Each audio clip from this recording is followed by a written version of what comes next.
Worried you were up here all alone, brooding and fretting and wallowing in your woes. But look at you, grinning at nothing like a pollen-drunk pixie.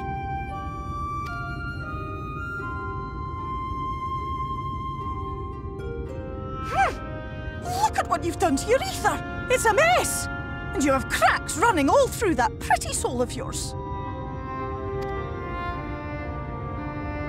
My poor little sapling. Whatever am I to do with you?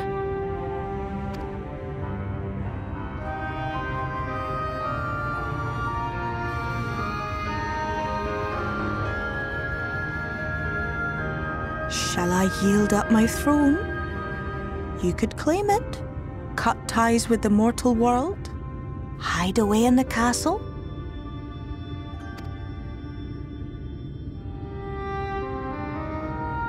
It won't fix the problem, but would it really matter?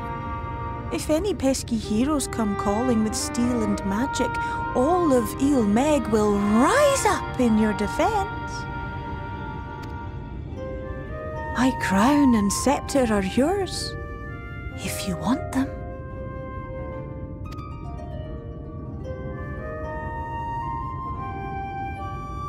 What? Don't give me that look.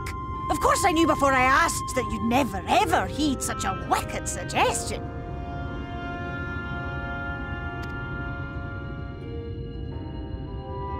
And besides, what would become of my precious and ephemeral flower?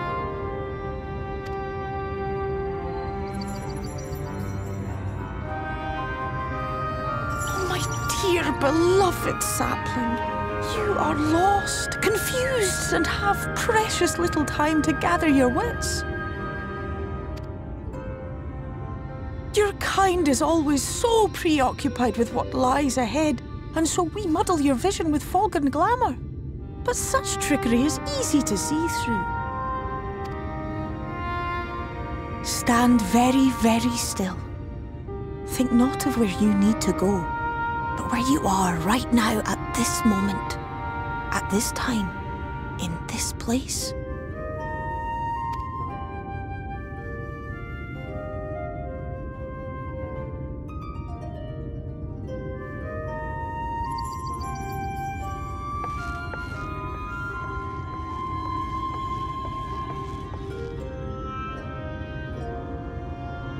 Our cairn of crystal. From shadowed hood he watched you go, his ruby eyes with warmth aglow.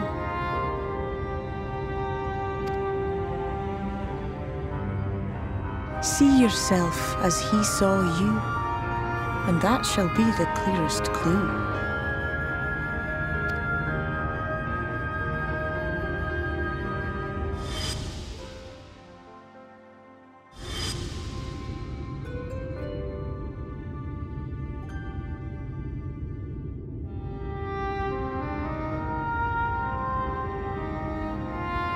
You stand in his garden, dear sapling. Ask his flowers what they know, and you will surely find an answer. But what will you do with it, I wonder?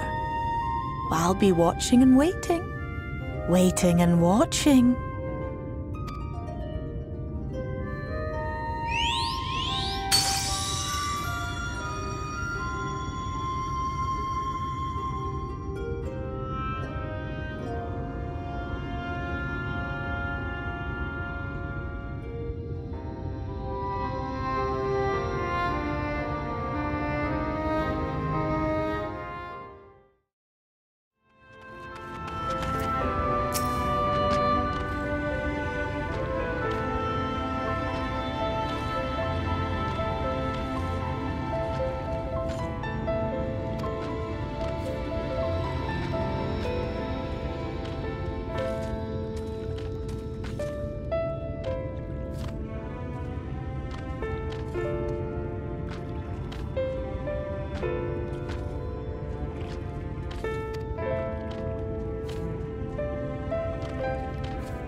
I have unlocked the door to the umbilicus. You are free to enter.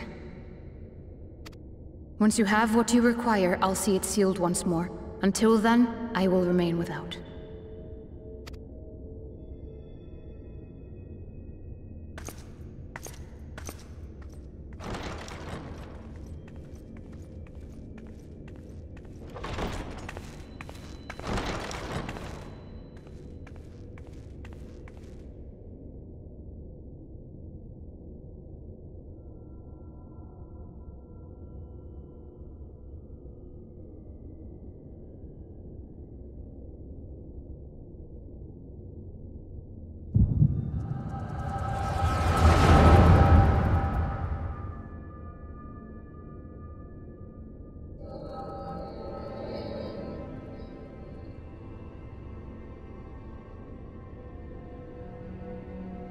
A moment to collect my thoughts, I prithee. Thy true name is G'rahartia, then? By thy claims, thou too art a native of the Source, though from an age beyond our own, when the 8th umbral calamity hath visited devastation upon our star. Thou hast, by subtle means, reached across the boundaries of time and space to unsow the seeds of catastrophe, ere its creeping vines drag our champion unto an early grave. In essence, yes. A difficult story to swallow, I am sure.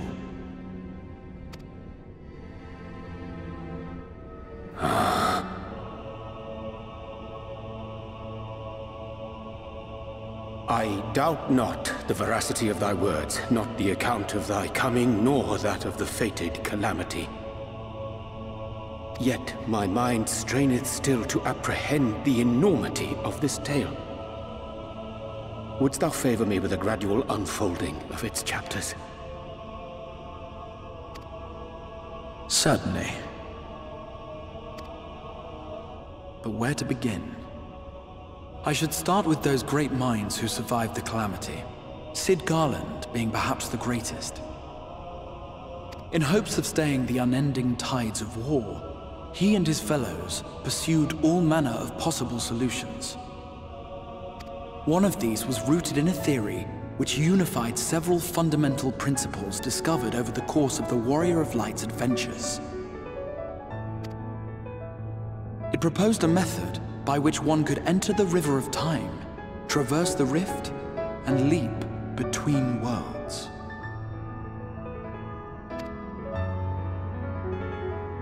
Perfecting that idea, however, was a work which consumed their lifetimes, and thus was it left to future generations to decide whether theory would be put into practice.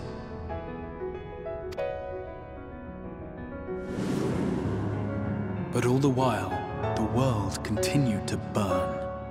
Hope was a feeble outpost, beset on all sides by thievery and misery and murder.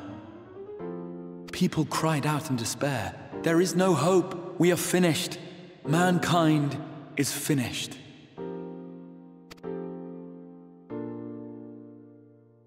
Then others raised their voices in answer.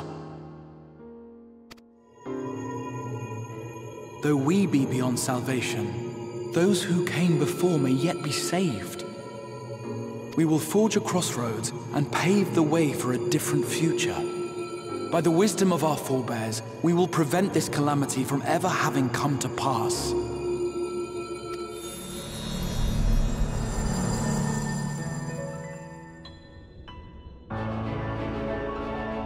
The fighting went on unabated, but some few took up Cid's research and labored to realize those impossible ideas. After 2 centuries of labor, their descendants finally succeeded in awakening the Crystal Tower, an integral part of the process, and, in doing so, roused its caretaker, me.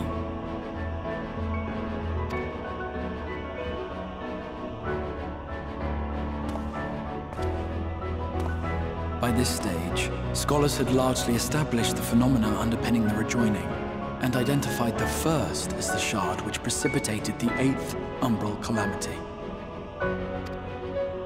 This grand structure was already capable of storing the energies required to attempt the translocation. All that remained was to augment some few of its functions based upon the theoretical models of Cid and his compeers.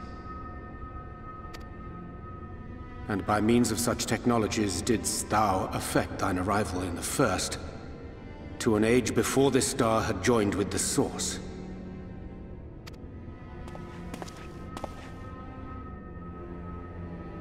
Some while before, as it turned out.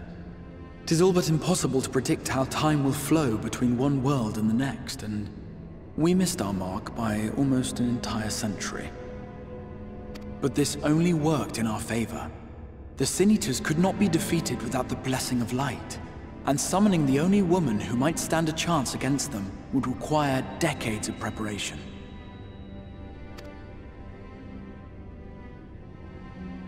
An undertaking of scarce credible endurance. That thou hast kept thy plan from falling into disarray these many years bordereth on the miraculous. Yet howsoever history be rewritten, thy present self was shaped by events which followed the calamity. Should said catastrophe be averted, the very skein of thine existence will unravel. Surely thou hast foreseen this. I am aware of the consequences. 'Tis for that very reason Cid and his colleagues bequeathed their legacy as an offering, and not an edict. To give all of oneself for the happiness of others, and with no promise of reward, 'tis a hard thing to ask. Harder still for those condemned to survive in a world which pitted brother against brother. Indeed, you are right to call the execution of this plan miraculous, though the force which held it together was nothing so inexplicable. It was her. The Warrior of Light has been our unbroken thread.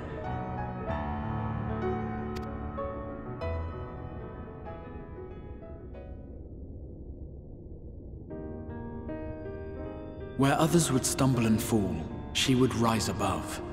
Where others would break and run, she would carry on. The Warrior of Light's tale is one of unyielding bravery. To tell it was to feel courage. To hear it was to feel hope. It was a breath of inspiration in an age of suffocating shadow.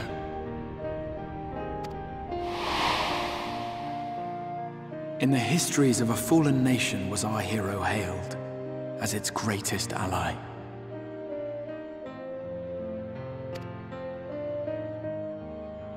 In the time-worn pages of a noble's memoirs were her deeds joyously retold. For many, these stories were the flame which warmed them through the coldest of nights.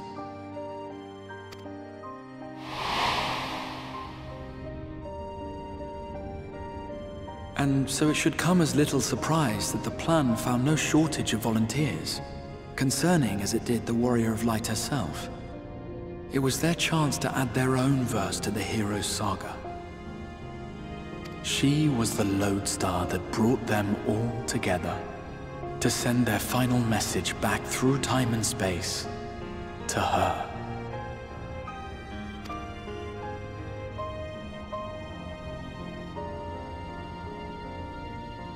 The light of your legacy was our torch in the darkness. Burn bright again and live.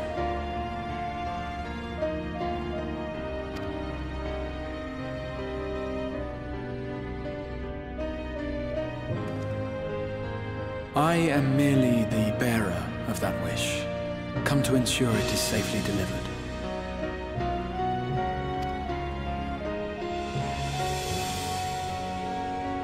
Wherefore sharest thou this burden with me and no other? What wouldst thou have me say?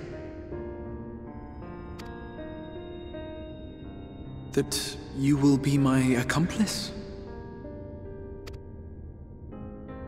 'Twas you yourself who convinced me of your suitability when you spoke of how you learned of the Flood, and of your part in arranging Minfilia's journey to the First. Your actions showed uncommon resolve. 'Twas clear you were committed to the cause of saving this world.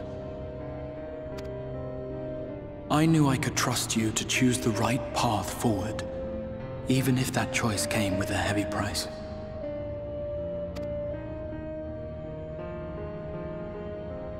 What price?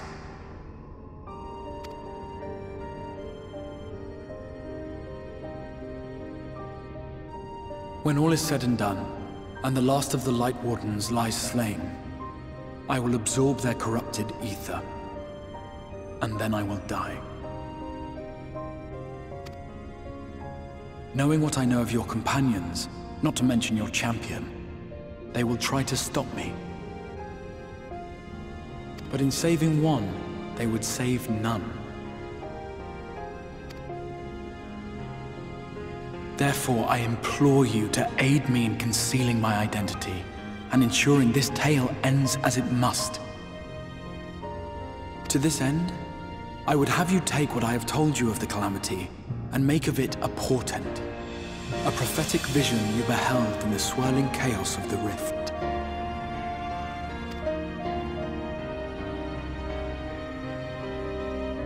Is this truly thy wish?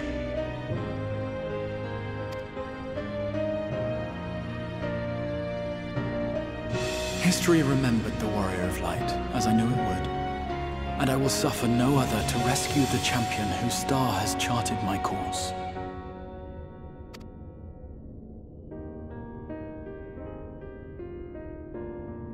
I will see this tale to a happy end, my friend. There has been enough tragedy.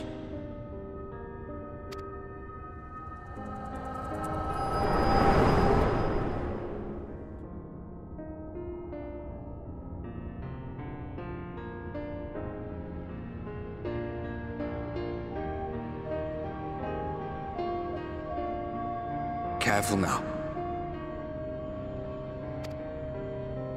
If you lose control again, the Light could claim you for good. Although it's probably only a matter of time before you succumb to the change in any case.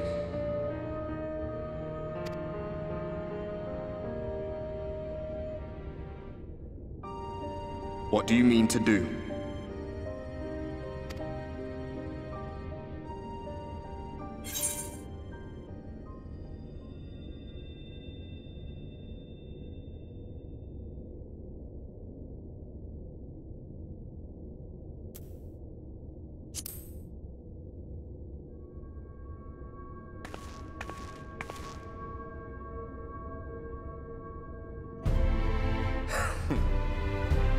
We should be on our way.